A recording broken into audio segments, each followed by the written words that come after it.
Another round of applause for Mr. Kim and our singers. Thank you.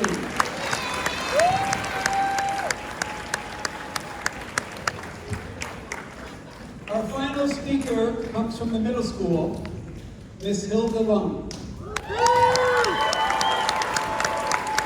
Miss Leung teaches Mandarin in our middle school. And actually, she also teaches sign language in a 2-for-1 deal, as she once described it. You see, for every word she teaches in Mandarin, she also teaches the ASL sign with it. But if you think her classroom is just a bunch of kids signing words and speaking quietly in Mandarin, then you have never, ever seen her teach. Ms. Leung is a master of incorporating stories, songs, and games into her class. Her students even sing American pop culture songs in Mandarin. Perhaps this passion for music and singing is why you always find her enthusiastically participating in middle school jams. In addition to being a creative teacher, Ms. Leung is also a consummate giver. She posts all of her lessons to YouTube and shares them freely with the greater community. She is a loyal and encouraging friend who celebrates the small things in life and does so with an absolute incredible sense of style. Ms. Leung.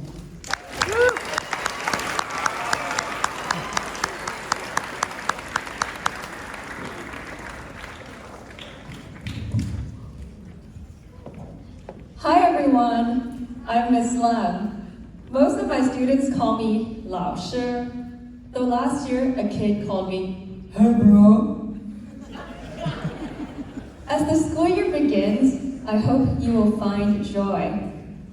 For me, the biggest joy has always been learning a language. My first language is not English, it's Cantonese, a language from Hong Kong, where I'm from. But because Hong Kong was a British colony, I started learning English in first grade. I loved it. I was obsessed with tongue twisters. This is me in first grade.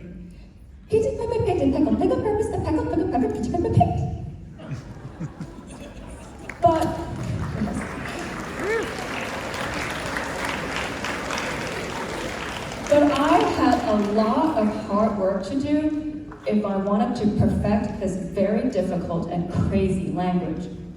In English, there are phrases that sound very similar, but mean totally different things. The word break. Breaking through is a good thing. Breaking out is also a good thing, unless you're breaking out on your face. Breaking up is the worst, and may or may not be related to the breakout on your face. Sit. Sit around is to do nothing, but sit-ups is to do a lot of something. Sit around is to endure sit through is to endure something long and boring, like what you're all doing right now. Then there are phrases in English that make no sense. Someone said to me, "You have a chip on your shoulder." Where? No, I don't. People may tell you to take it easy. Take what easy? A Chinese parent would never advise you to take it easy, for there is nothing easy about growing up to be a doctor. This is such a false stereotype. It is not true that all Asian parents want their kids to be doctors.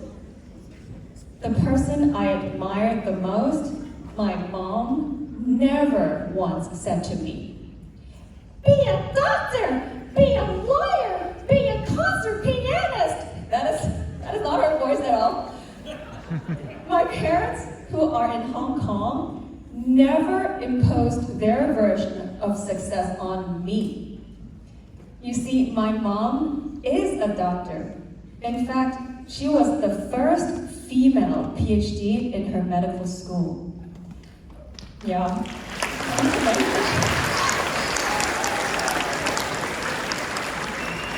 My dad was also a professor, but they encouraged me to follow my passion. Bustro. When I was in middle school, my dad bought CDs of musicals in English so I could learn the lyrics. It's supercalifragilisticexpialidocious. Or the hills are alive with the sound of music. And in the car, my dad would play cheesy songs from the 80s. Turn around, every now and then I feel a little bit lonely and you never come around.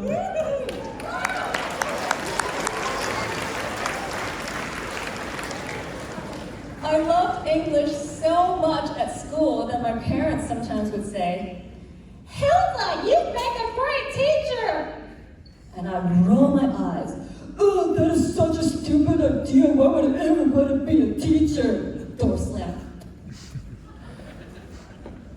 When I was 16, I went to a high school called United World College, where one student from each country is chosen to attend. The idea is if you put kids from all over the world together, they will learn from each other's cultures regardless of the politics of their countries. My parents encouraged me to apply, and I was chosen to attend the campus in Canada from Hong Kong. I arrived and met students from 160 countries. I met the kid who represented America. He came up to me and said, "What's up?" Oh, how do I answer this question? What's up? His hand is up and it's coming down on me fast. What do I do? I hit him back. High five. So I learned in his culture, when you greet someone, you hit someone. Fascinating. I became best friends with Andrea from Romania, Jorge from Spain, and Timur from Kazakhstan. And from Timur, I heard Russian being spoken for the first time. It sounded like tongue twisters, and I was hooked.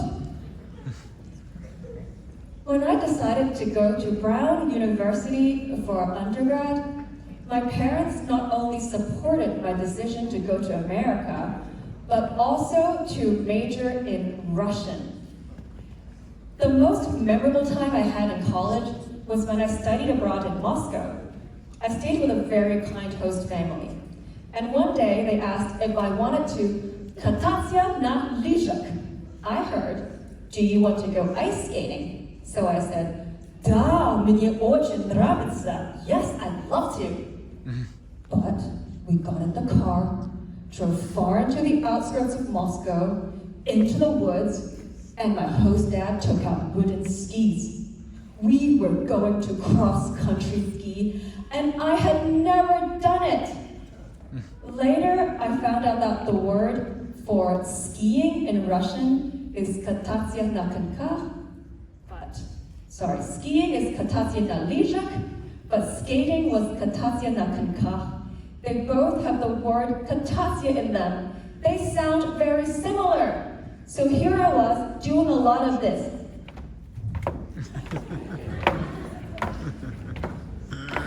I was sweating furiously under my thick coat, but my face was frozen by the Siberian wind, thinking, this is so confusing! As I was writing this speech, I thought of the professor at Brown who taught me Russian and inspired me to be a language teacher, Lynn. Her classroom was full of stories and conversations. There were no memorizations or grammar drills. Last week, I emailed her and thanked her for inspiring me to be a language teacher. She wrote back, even though we hadn't spoken in years, within the day. She said that inspiration goes both ways. And as she nears retirement, she feels that students have been her greatest gift. I feel the same. My students have been my biggest gift, and I am not retiring anytime soon. So don't take my parking spot.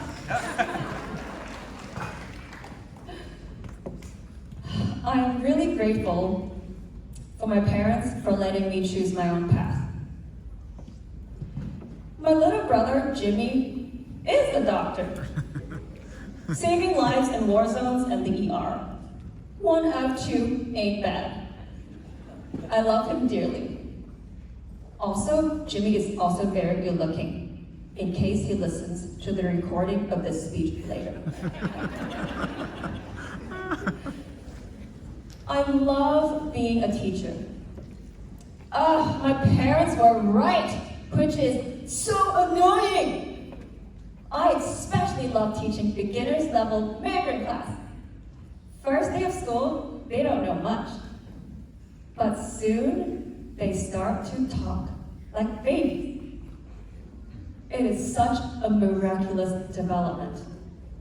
I have 2 sons. Star is 8, Frankie is 3. And when Frankie turned 2, he said, "Mama, brother hit me." I was so excited. His first full sentence. Perfect grammar. For the record, Star is a really good older brother, and I bet he was just trying to give Frankie a high five. To the seniors who started Mandarin class in middle school 5 years ago, I remember each and every one of you. First day of class, not knowing much. Then, we were acting out funny stories we made up. The one about a wildebeest called Joe? No, a wildebeest called Bob, who was eaten by a crocodile. Or the one about Jojo Siwa looking for a beau and a new boyfriend called Joe. Legendary! This summer, I got a message from Katie Frolic, who just graduated from here. In her message, she said that she was working at the Brentwood Summer School. She met a little kid who barely spoke English. And even though Katie thought her Mandarin wasn't that good, she spoke to him. He looked up and smiled and said, "You speak my language." It almost made Katie cry, and she thought of me. When I got her message, I did cry. Dear all, I hope you all make connections with people because of the language you learn. And just like my professor, your teachers will always hit reply. But I feel terrible. It's Katie's birthday 2 days ago, and I forgot. She always remembers mine. It's November 1st. Or I don't. So, you can bear with me. "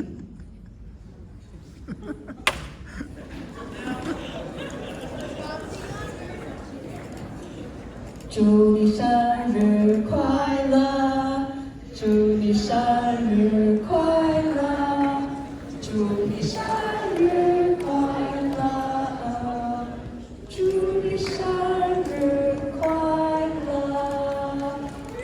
姐姐！"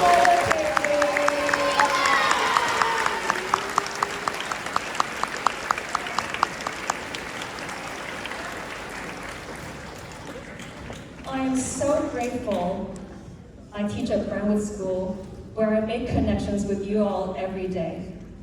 And thank you, Dr. Mike, for the honor of speaking to the community. Thank you, and take it easy!